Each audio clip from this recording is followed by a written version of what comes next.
brainwashing to transform capitalists and merchants. The CCP used the method of supporting the obedient and destroying those who disagreed. If you surrendered your assets to the state and supported the CCP, you were considered just a minor problem among the people. If you disagreed with or complained about the CCP's policy, you would be labeled a reactionary and become the target of the CCP's draconian dictatorship.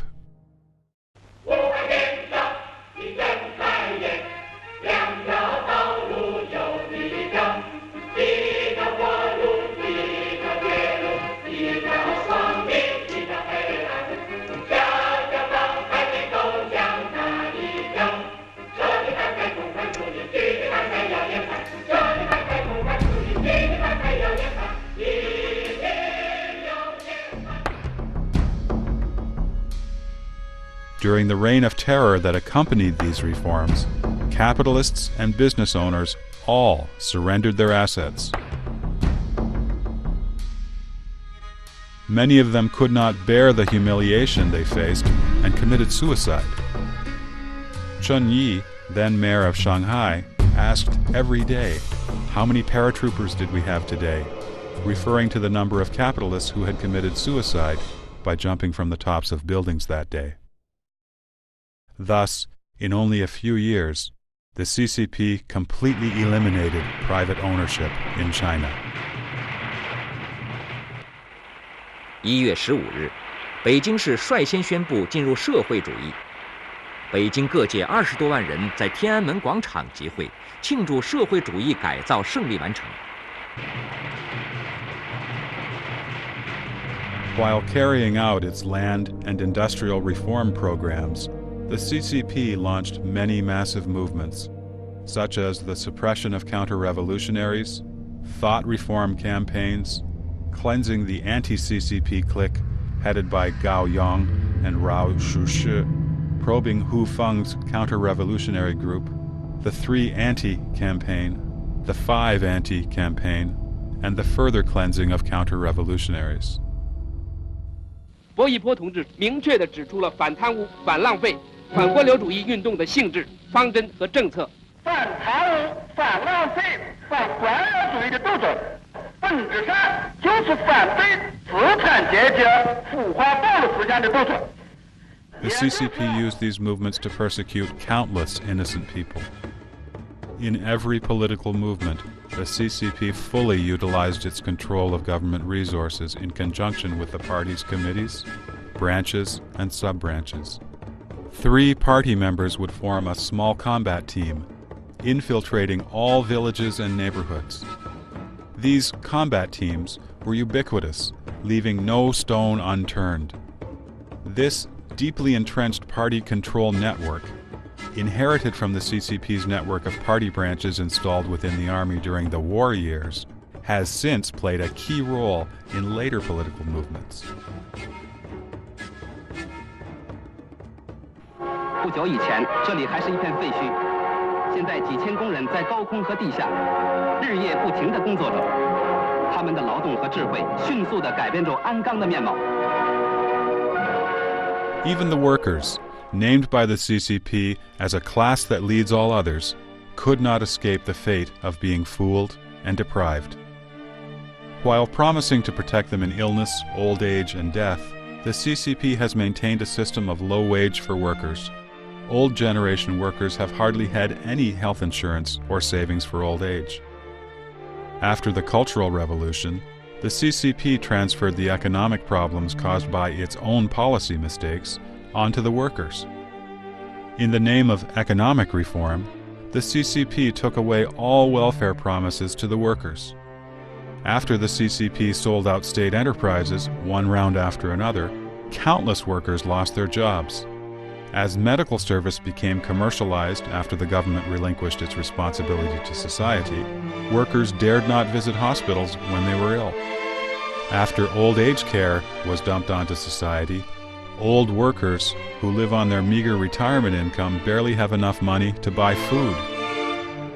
In this process of workers' deterioration, however, The CCP leaders at various levels have converted state property into their own. After the bloody transfer of private property to the public in the early years, now we have a similarly bloody transfer of public property into private hands. These two crimes, opposite in nature, have both been committed by the CCP in just 50 years.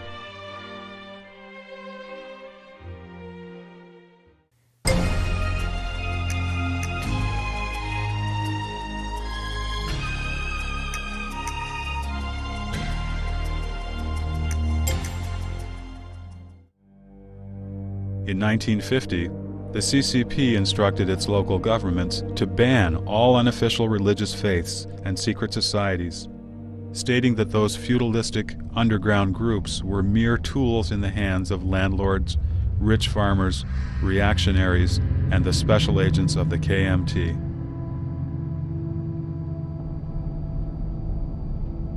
In the crackdown that extended to all townships and cities of China, the government dismissed Christian, Catholic, and Taoist and Buddhist organizations, labeling them superstitious. The CCP ordered all members of these churches, temples, and religious societies to register with government agencies and to repent for their involvement. Failure to do so would mean severe punishment.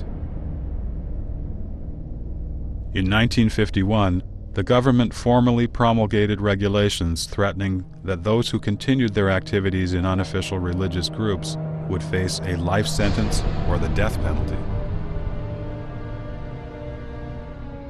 This movement persecuted a large number of kind-hearted and law-abiding believers in God. The available statistics indicate that the CCP persecuted at least 3 million religious believers and underground group members, some of whom were killed. The CCP searched almost every household across the nation and interrogated its members, even smashing statues of the kitchen god that Chinese peasants traditionally worshipped.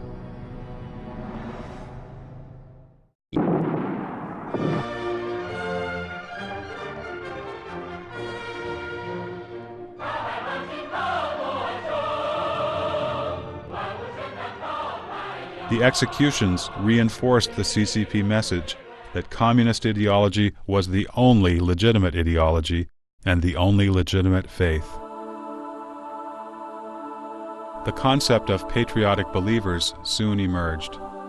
The state constitution protected only patriotic believers. The reality was, whatever religion one believed in, there was only one criterion. You had to follow the CCP instructions, and you had to acknowledge that the CCP was above all religions. If you were a Christian, the CCP was the god of the Christian God. If you were a Buddhist, the CCP was the Master Buddha of the Master Buddha. Among Muslims, the CCP was the Allah of the Allah. When it came to the living Buddha in Tibetan Buddhism, the CCP would intervene and itself choose who the living Buddha would be. The CCP left you no choice but to say and do what the CCP demanded you to say and do. All believers were forced to carry out the CCP objectives while upholding their respective faiths in name only. Failing to do so would make one the target of the CCP persecution and dictatorship.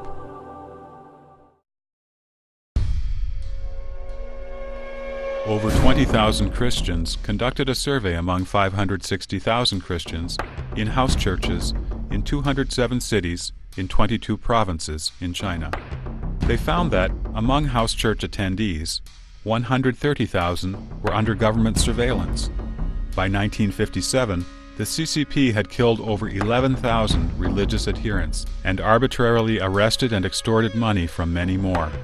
By eliminating the landlord class and the capitalist class, and by persecuting large numbers of God-worshipping and law-abiding people, the CCP cleared the way for communism to become the all-encompassing religion of China.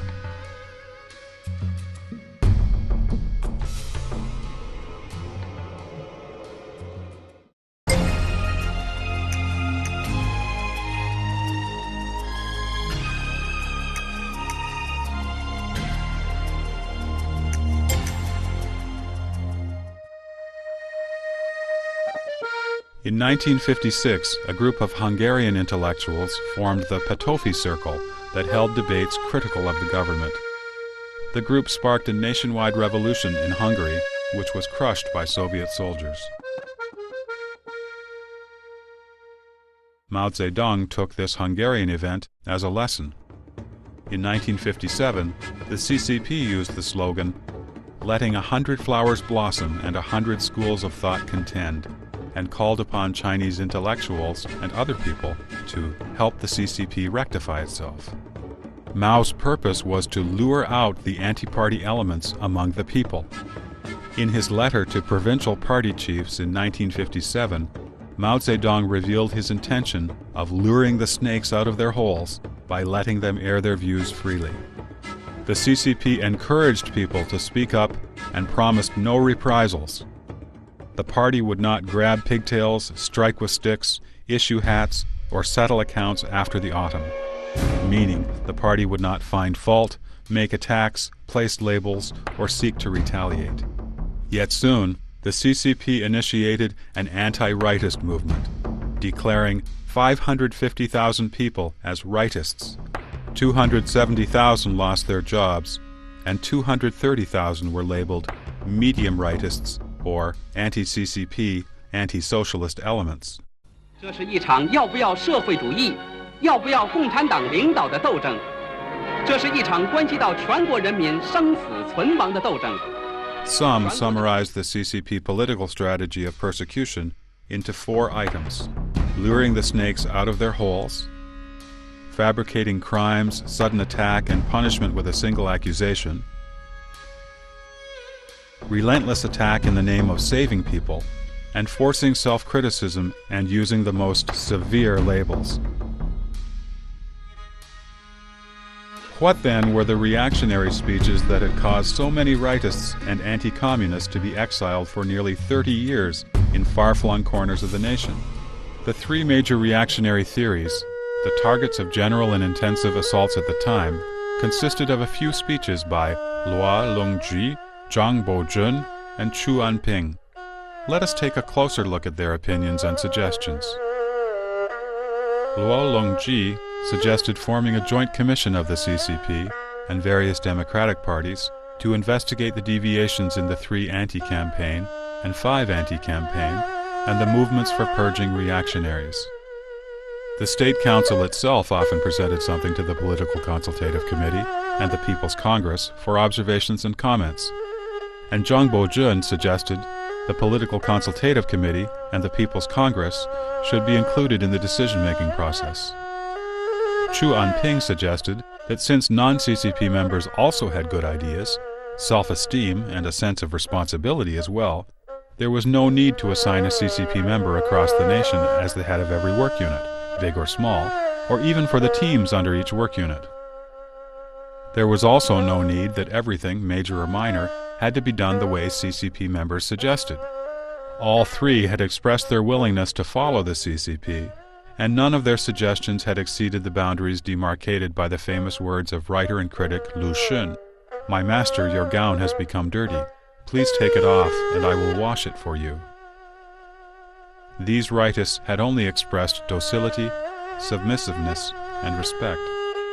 None of the condemned rightists suggested that the CCP should be overthrown. Like Noua Comentarii, Zhang Bojun, and Chu Anping, all they had offered was constructive criticism. Yet precisely because of these suggestions, tens of thousands of people lost their freedom and millions of families suffered. What followed were more movements such as confiding to the CCP, digging out the hardliners, the new 3 anti-campaign, sending intellectuals to the countryside to do hard labor, and catching the rightists who were missed the first time around. Whoever had a disagreement with the leader of the workplace